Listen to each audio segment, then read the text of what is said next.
आइए दोस्तों जानते हैं काली पत्नी की कहानी। दोस्तों चैनल पर पहली बार है तो चैनल सब्सक्राइब कर लीजिए। पूरब रानी को बोला, अरे रानी तुम सावली, ऊपर से यह काली साड़ी वो अच्छी दिखेगी क्या तुम्हारे ऊपर? पहले ही तुम्हारे रंग को देखकर लोग ताना मारते हैं। देखो ना पूरब, मैं बोलती तो कहती, सांस बोलती रहती है हमेशा। ऐसा लगता है जैसे कौवे को काला टीका लगाया हो।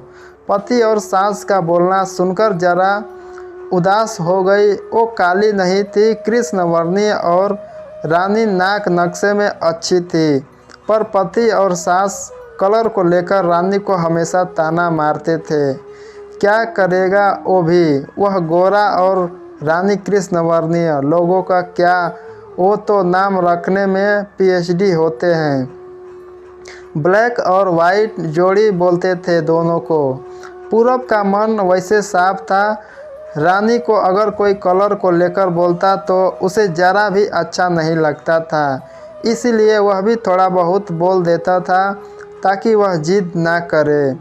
लेकिन जब वह बोलता था तो उसे इस बात का पछतावा होता था। उसकी माँ घर में हमेशा कड़बड़ाहट रहती थी।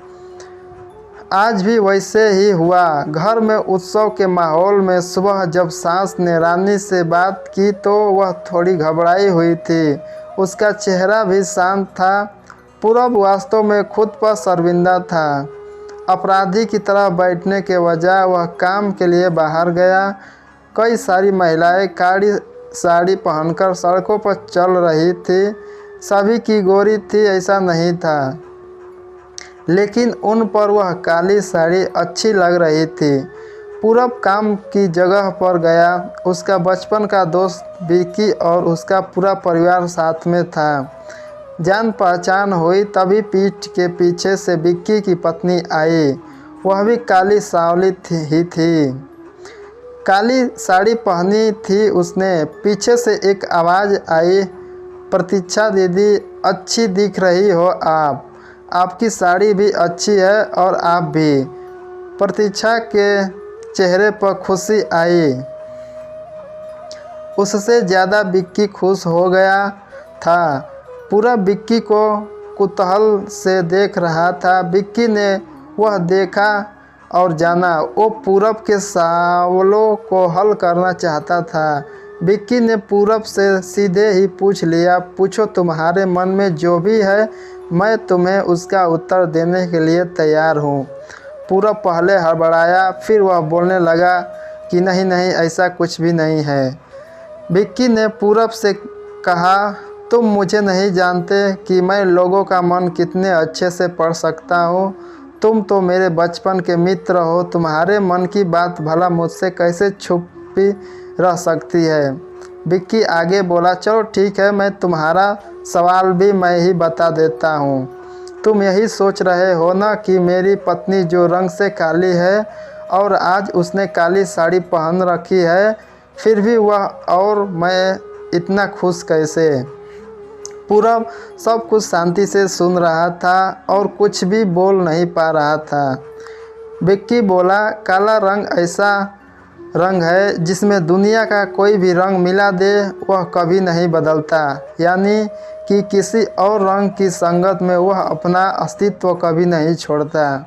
इसी प्रकार प्रतीक्षा भी दिल से एकदम उस कलर के जैसी है, कभी भी रंगीन ना होने वाली लड़की है। वह अपने मर्जी से जिए, यही मुझे लगता है।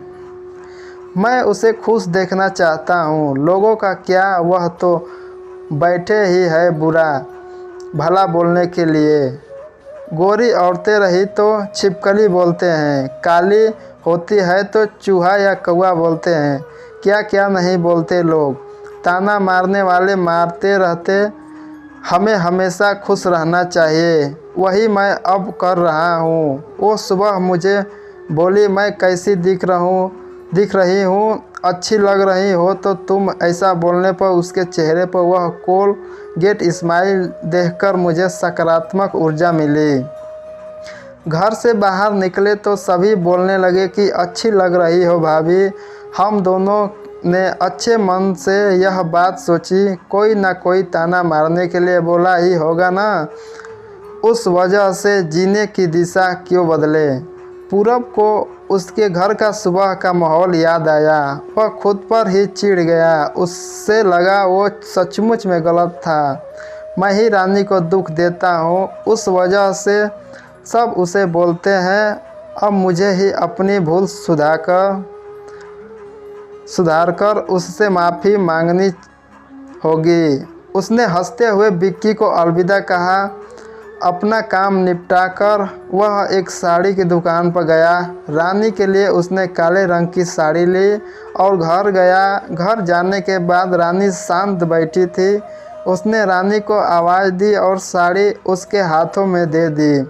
रानी को ज़रा अलग ही लगा। उसने प्रश्नार्थक नज़रों से पूरब की ओर देखा। उसने बॉक्स खोलकर देखा तो काले रंग की साड़ी थी। रानी, मैं लाया हूँ तुम्हारे लिए यह साड़ी, आज पहन के दिखाओ कैसी दिखती हो तुम। अच्छी नहीं लगी तो बदल देंगे साड़ी को। देखने तो दो कैसी दिखती हो तुम इस रंग में। रानी को ज़रा अच्छा लगा। चलो तैयार हो जाओ, जल्दी हम ज़रा बाहर जाकर आते हैं। एक क्लाइंट के पास जाना है, उन्होंने बुलाया है जोड़ी में। पूरब का बोलना सुनकर रानी तैयार होने गई। काली साड़ी, उस पर हल्का सा मेकअप और लंबे बालों की चोटी। पूरब भी क्या, पूरब की माँ भी रानी को देखते ही रह गई। पूरब बोला, रानी सॉरी। हाँ, अरे लोगों की बातों में आकर मैं तुम्हें हमेशा बोलता रहा और खरा सौंदर्य किसमें है यह मैं भूल गया था। रंग दो ही है यह जानकर फिर जीना छोड़ दे क्या, अपनी खुद की पसंद छोड़ दे क्या। तुम्हें काली रंग की साड़ी पहनना बहुत अच्छा लगता था ना, पर मैं हमेशा तुम्हें टोकता रहा।